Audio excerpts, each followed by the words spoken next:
Welcome to the Sustainability Nugget podcast. I am Rarasu Maraibi. And I'm Tosin Folorunsho. On this podcast, we learn about sustainability by discussing various related topics while focusing on three pillars: the economy, the society, and the environment. Hello everyone, welcome to another episode of Sustainability Nuggets podcast. It's just Tosi here today, and I have a very awesome guest with me. His name is Graham Hill. He is the founder of Carbonauts. The Carbonauts host live virtual workshops that help people optimize their lifestyles so that we can build a greener future. Graham Hill is a leading figure at the intersection of entrepreneurialism, innovation, and sustainability. One of Fast Company's 100 most creative people in business, Graham is sought after for his ability to clearly communicate how we can all create a simpler, wealthier, greener, and happier planet. He has presented at many prestigious conferences, including 2 main stage TED Talks that have reached over 10 million people. He founded one of the first internet consultancies in 1995, which he grew to 60 people before acquisition. In 2004, he founded the groundbreaking website treehugger.com. This website remained the most trafficked green site for years. It sold to Discovery Channel and has served billions of page views. Later, Hill founded Life Edited, a small life consultancy featured by the New York Times, Dwell, Discovery Channel, and the Minimalists documentary. He is now passionately dedicated to scaling the Carbonauts into a global movement. And how I met Graham is actually interesting. So I got a random message on LinkedIn where he said, "Hey, hi, I host sustainability dinners with 14 people at Penny's Beach. Are you interested?" And I was like, sure, but I'll go with, abundance of caution. And there was some, yeah, I was planning my escape route in mind. You were. But yeah, I went to the first dinner with so much uncertainty. I didn't know what to expect, but I've been to 6 now so far. It's always been a pleasure to go back and just meet great people doing awesome stuff, trying to create solutions. There are so many creative, innovative people that I've met, also top people in top leadership positions. So thank you for inviting me. You're welcome. So glad you can come, and you've been such a big help also. Thank you. Yeah. Okay, so I want you to tell us about yourself and the journey that led you to what you do today. Okay, great. I'm undercover Canadian. I grew up near Montreal. I studied product design and architecture, so about 7 years of design school. But I think at heart, I was more an entrepreneur than anything. So I sort of call myself a designpreneur because design's a big part of things, which really it's part of everything. But I like the design stuff a lot. You sort of highlighted some of the stuff in my bio there, but I was basically fell in love with the internet at a very early stage, and really got after it with my cousin, and so we built a company building websites in the mid-90s, and so I did very well from building it to 60 people and selling it, and allowed me to be choosy about what I wanted to do, and what I wanted to do was environmental stuff. And so I've been focused on that since 2000. So it's been at this point about 23 years. I worked on a plant-based air filter for a little bit, sort of science-y project, science and design. Didn't get to where we wanted to go, but learned a lot. And then I had the idea for treehugger.com in 2000. And the right tech came along.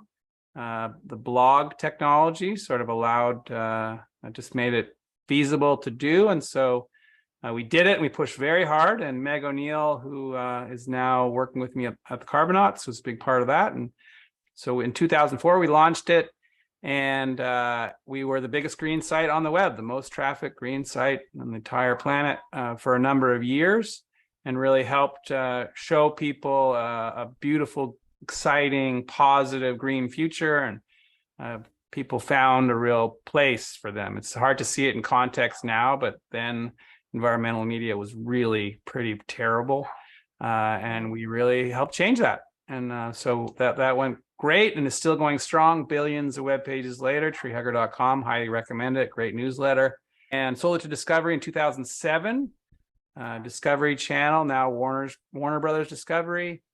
Worked for them. They were fantastic, and they took really good care of it along the way. Then I did Small Living for about a decade, amazingly, via Life Edited. So I did small transforming apartments, so doing more with less, essentially. So Murphy beds, folding out over couches, moving walls, folding tables, just the less but better. So the right stuff and not too much of it. And in that process, got on the cover of our projects, got on the cover of Dwell, built an off-grid home, water catchment, solar, electric vehicles, composting toilets, also Small Living in Maui. That's Life Edited Maui. If you want to search that, it's beautiful. Did great. It was in the New York Times. And did a lot of media and really promoted the idea of small living. So that was one of my TED Talks, was on sort of living with less. And I saw that. You saw that?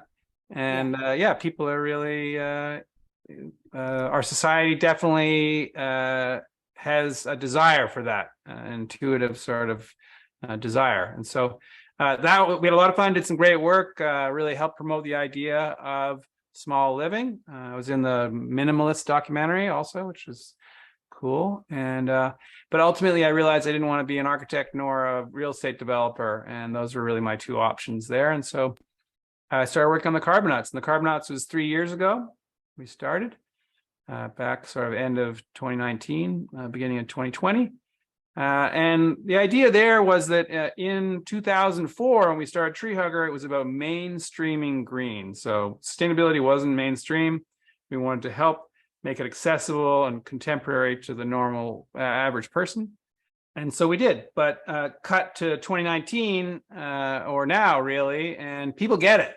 Awareness is really high, and climate doesn't care about awareness.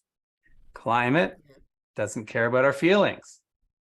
So climate really cares about action. And so we really have to move our society to action. It's not sufficient to have great solutions if people don't take them on. And it's hard for solutions to come down in price unless you get volume. And so we need to encourage people to move from awareness to action, build the social norms that we need so that we can move our whole society to a greener way of life, to a really beautiful, healthy, plentiful green future that we know is just around the corner. And so our mission at the Carbonauts is really to help people get there. Our main focus at this point, I think we'll do some direct to citizen stuff, but generally we work with large corporations. So we have fantastic clients at Amazon and AT&T and Toyota and Chanel and big companies, and also some medium size and even some smaller. And we work with them basically to help their cultures move to cultures of sustainability. So we've got a long way to go in a short period of time. And if we're going to get there, you got to have your culture on board, rowing in the same direction. And you got to, every job's a climate job. And so that's the reality. And so companies, if they're going to fulfill their, meet their goals, which are quite aggressive, many of them, 2025, 2030, 2035, 2040, we got to get your culture on board. And so we lead these highly interactive, highly engaging, cameras on, live, cohort-based workshops of all kinds, from half an hour a week for a month, an hour a week for 6 weeks, focusing on what we call the big six. These are the 6 most impactful things for most people to reduce their footprint. The average person, you talk to them about sustainability, they tend to talk about straws, and there's a real magnet for conversation which drives it towards packaging.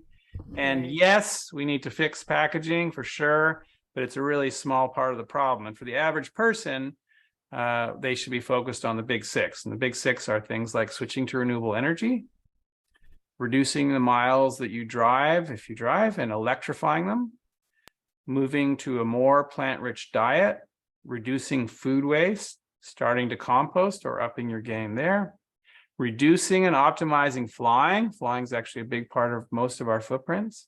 Buying high quality offsets, as many as possible. And really importantly, starting to share about this stuff, in order to build the social norms that we need to help move our society in the right direction.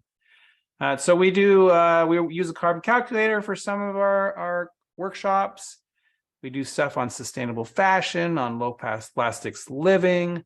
We also do stuff focused on the company itself. And so we usually develop programs for our clients that have a drumbeat of content, workshops, could be newsletters, could be social media, could be book club, media club, all sorts of things, panels, talks, game show things, all sorts of activities, meeting people where they are in a judgment-free way and trying to move everybody along their climate journey.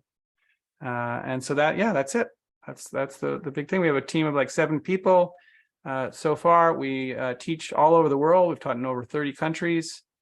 And we get really terrific ratings. We do quick surveys after every single hour that we teach, and we get net promotion surveys.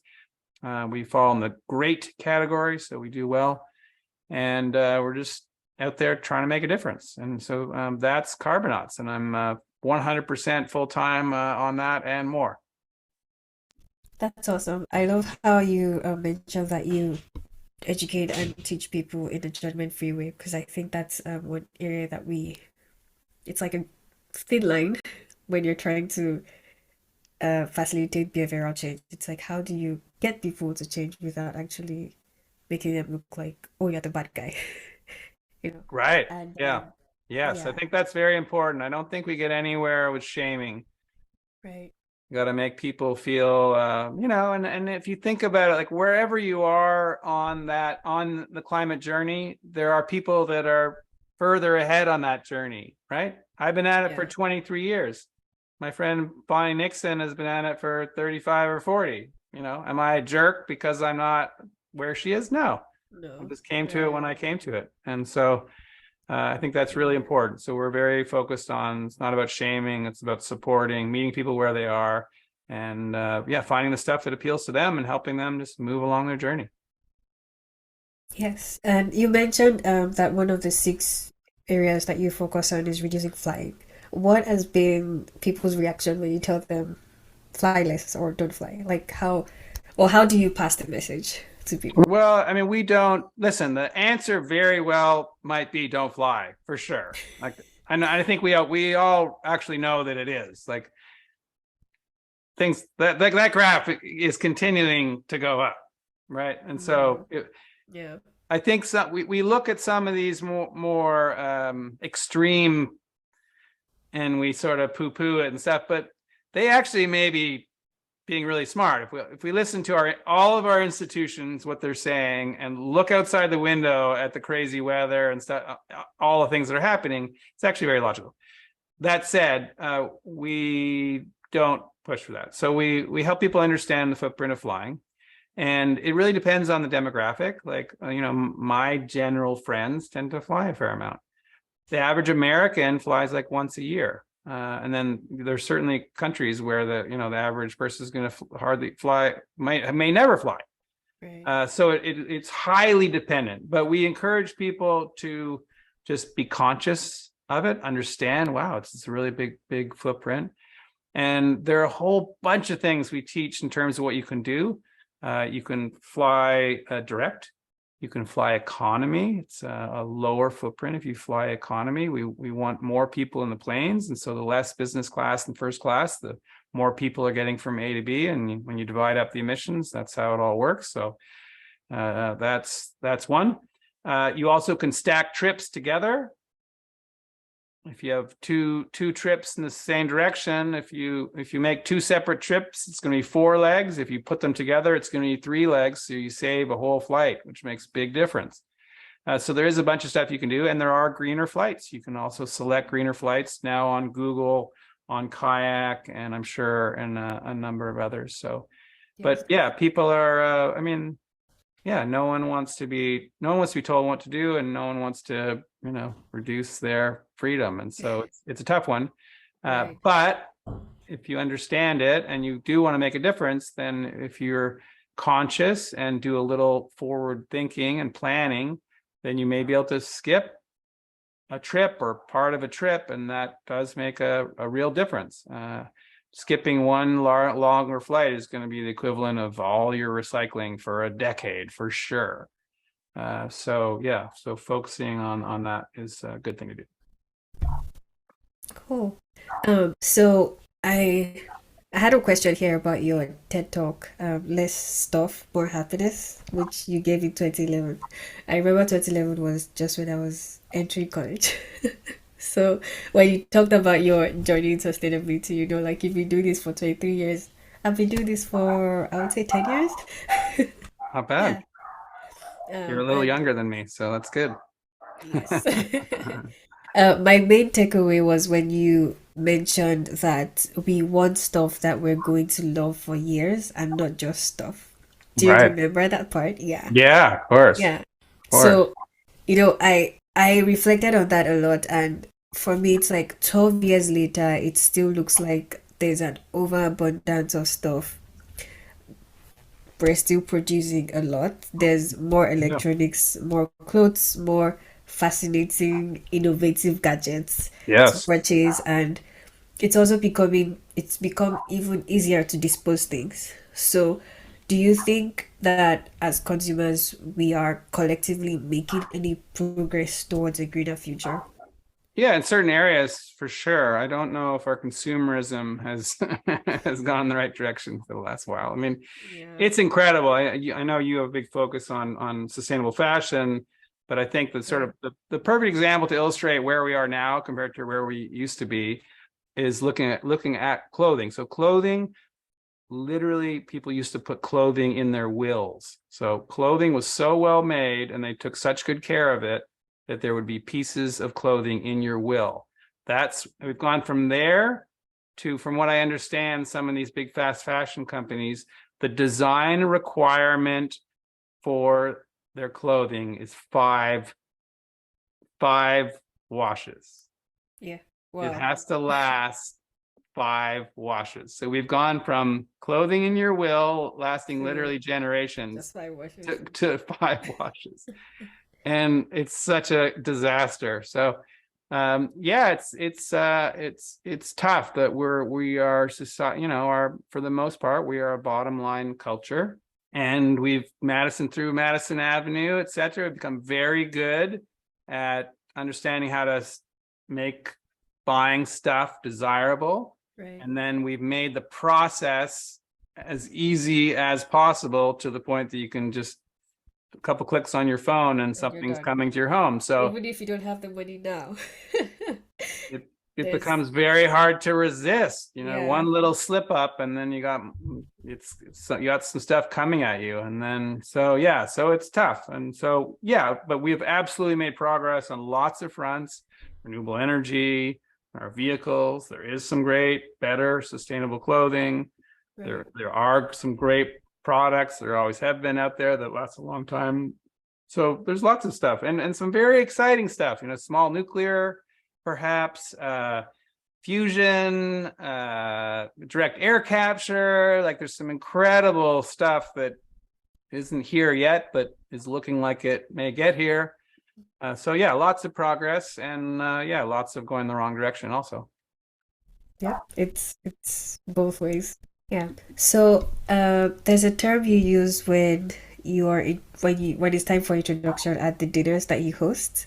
It's called social engineering. Can you tell us what it means and how that applies to all of the companies that you have led, both through yoga, life? I would put those in different categories. So when I talk about social engineering at the dinners, what I mean is sometimes a host or a person will sort of take control and force people to do things. And Right. that's what I mean by social engineering, which I generally tend to find annoying, or at least annoying initially, and then maybe I get into it. And so it's funny Yeah, that I do it by getting everyone to introduce themselves and all that. So yeah. that's what I mean by social engineering. So Oh, okay. I wouldn't say that's a thing in terms of my companies. I mean, I would say building social norms is something that has definitely been Yeah, part of all of my companies, and that's just trying to make certain stuff cool and certain stuff not cool, so that our society heads in the right direction. Yeah, so I definitely think about that, and it couldn't be a bigger thing with the Carbonauts. So we're trying to move our whole society, but we're also with our companies, the companies we work with, trying to move the companies. And so yeah, unfortunately, a great number of people are concerned and care and believe in the challenges of climate change, but a smaller percentage will actually lift a finger. And so our challenge very much within companies and within society at large is, how do we take the smaller number, 5 or 10% of people, and grow it until it reaches probably around 25%, when the whole thing will start to flip. That's our sort of general theory of change. So find the change agents, the early adopters, support them, inspire them, educate them, help them talk about what they're doing, and gain some momentum such that it grows, and it hits about a quarter of the population at that point. I think intuitively we all know that many of these things are the right thing to do. And so when there's enough of a trend happening, enough of the population, like a quarter of it, then I think that's when everyone starts to really change and the whole thing really flips. right. And the reason why I asked about that term is because so after multiple times when I heard you say it, I went to search for the meaning. Oh, And yeah, so I mean it's in the context of information security, it's like a deceptive, manipulative way of getting individuals to oh, divert information. But ah, yeah, but in the terms of social norms, it actually means using centralized planning in an attempt to manage social change and regulate the future development and behavior of a society. So oh, it wow, okay, yeah, so that's wow. why I felt it really does apply to what you're doing with Carbonauts. Oh yeah, yeah, good point. Yeah, I guess it Yeah. did. Yeah, That's because funny. the term I'm mostly familiar with is social ecology and trying to Mm, get people to understand, care about the environment, but also, include communities. Like it's more than just being about money or the environment, but how do you communicate issues to the community, to people, and get mm, them to reach them at the point that they are, and then get mm-hmm, them to make change. mm-hmm. So yeah, social engineering. I've just come Yeah. to love that word. Yeah, So that's why I asked you about that. that's good. No, Yeah. thanks. Um, I understand now. yeah. So how do you define and measure success with the workshops and the courses that you run in the Carbonaut? Various ways. I mean, I think the stuff that we are excited about, because we're a bunch of eco nerds, is people taking action. We're excited about people taking action, so actually really reducing their footprints and doing things. I think we're excited when we see the light go on a little bit for them and people get jazzed and really start to get into it. I think that's what Mm, gets us really excited. Uh, our clients definitely are excited about the employee engagement aspects of this. mm, And so particularly in today's world, and particularly the youth, are very interested in working for companies that have values, that have purpose, that have meaning. And so by working with the Carbonauts, it helps illustrate that the company does care, and does have some values, does have some meaning, does have some purpose. And so I think that's big. So we help them attract and retain and help team building, and just mm. help overall morale, and getting people excited, climate literate and climate enthusiastic, Yeah. and contributing to eco innovation at work, and really helping, being supportive and moving stuff along and not dragging. So we certainly look at net promotion surveys, NPS. That number is very important to us. Okay. And the basis of that is basically one question. It's like, how likely on a scale of 0 to 10 would you recommend this workshop to someone, to a colleague? That's the question. And so basically, if you're really, if you're into something a lot, and you'll refer it. Yeah. And so that's a really good basis to evaluate things. So Bain put that together, I think, a long time ago. And so we use that. So that's one of the key core things we measure. That's awesome. Is there any way you confirm that your students are actually making consistent lifestyle changes? In our longer courses, we have ones that are an hour a week for a month or 6 weeks. They run the calculator at the end. They run at the beginning and at the end, and so we see the differences. It's self-reporting, of course. Yeah. But I don't think a lot of people are lying. There's not much benefit to them. There might be a little exaggeration. We may look at figuring out ways to confirm some of the data. It's just sort of a heavy lift, and someone's got to pay for that. So it's a little tricky, but I'm confident a lot is happening. You have listed the 6 steps, but I just wanted to ask, what would you say is the first basic step for someone who is a first timer just trying to make one single change? What would be the first basic step towards a greener lifestyle? I mean, listen, if you want to be strategic, then it's one of the big 6. But really, I think it's anything that feels like the right thing, no matter how small. It's just like getting started is the main thing. And so, start with something that you're attracted to. Maybe you want to start composting. Maybe you want to move to more of a plant-rich diet. And so you're going to do meatless Mondays, or you're going to do vegan before 6, or you're going to do weekday vegetarian. Yeah. Maybe you're going to start to carpool, or maybe you're going to start looking at getting an electric vehicle, or if you can afford it, switch to renewable energy at your home or apartment.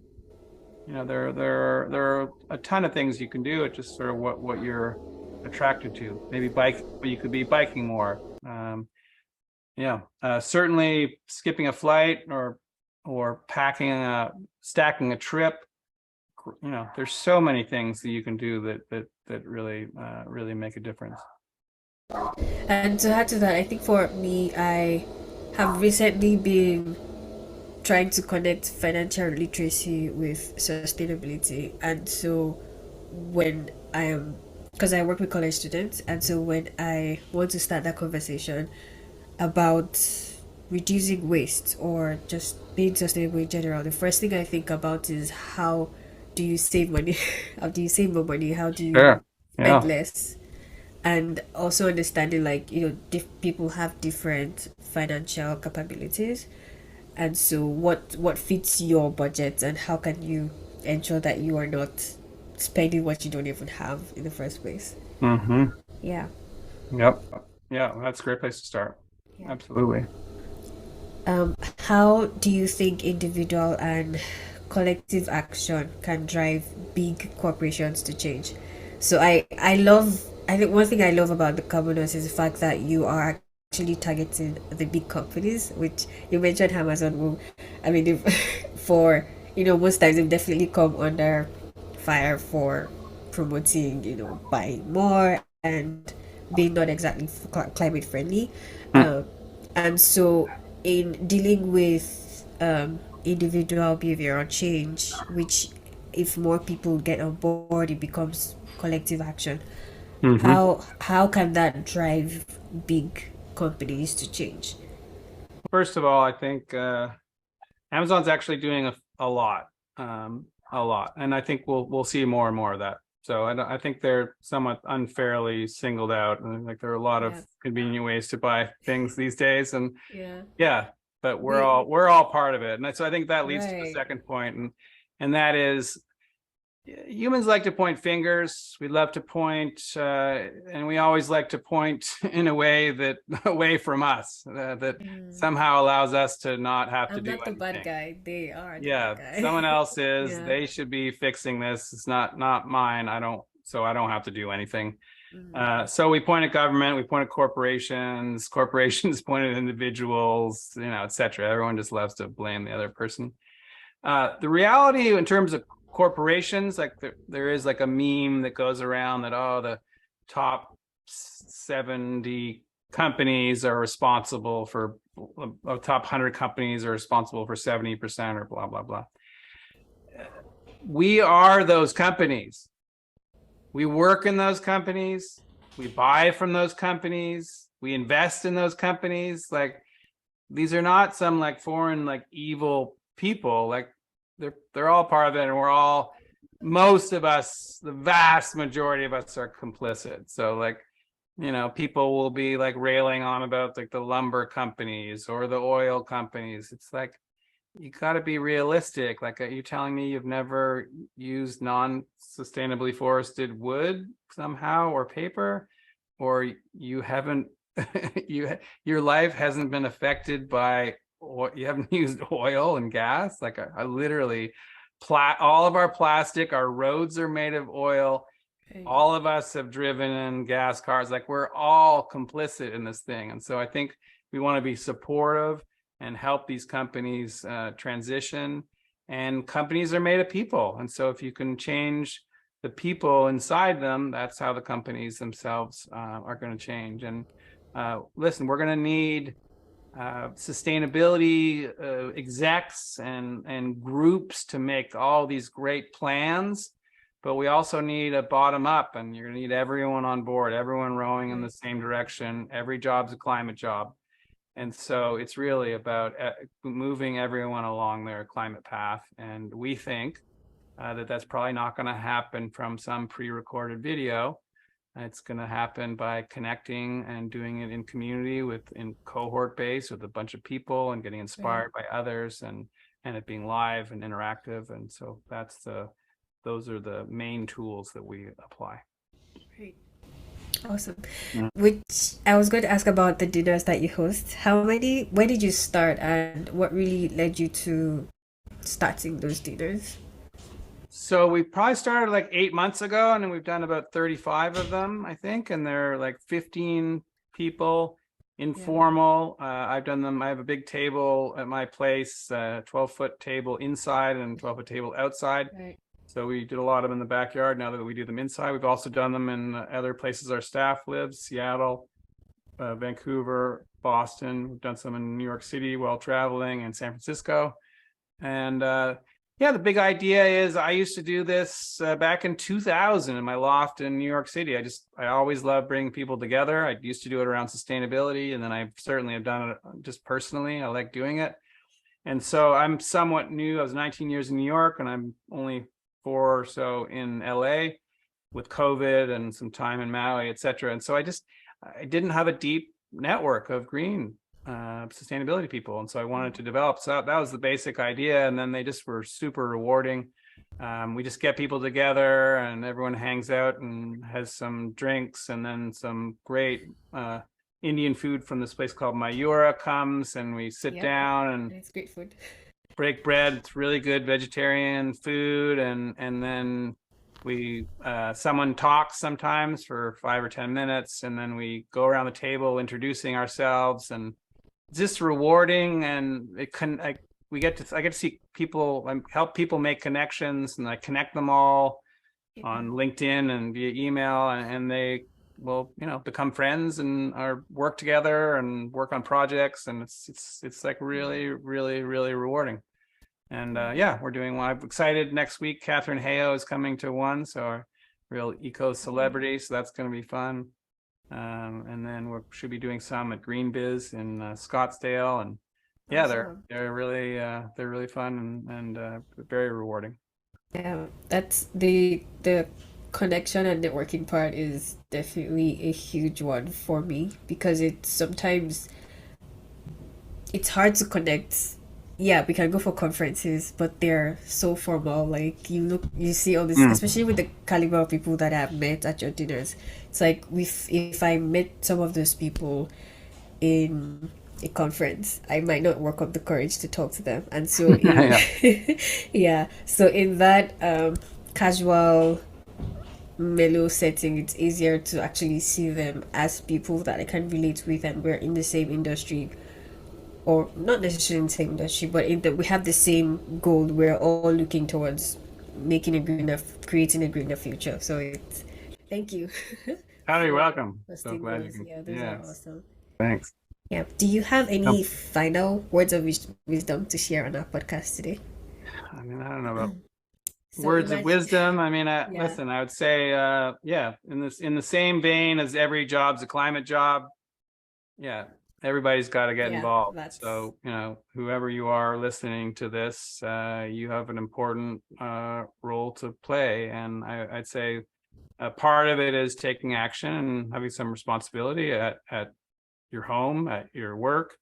But another part is just talking about it and making it okay for other people to talk about it, so that it becomes very topical and it becomes very okay for people, and we help do your part in helping build the social norms. awesome. Yeah, Thank you. yeah, Well, of thank you, course. Graham, for coming to the podcast. It was great talking to you. And I will leave links to both of his TED Talks and also the link to the Carbonate website, and also other great resources that you can read up about Graham. Great. And this is the end of the podcast. Thank you all. See you in the next episode. Bye.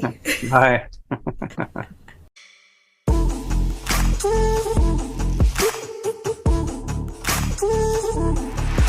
Thanks so much for listening to the Sustainability Nuggets podcast. I am Rarsu Maribi. And I am Tosin Folarunshaw. If you enjoy this podcast, please leave a rating and review on wherever you listen to your podcast.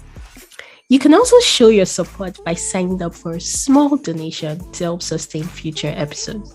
You can find all relevant links in the description. See you in our next episode.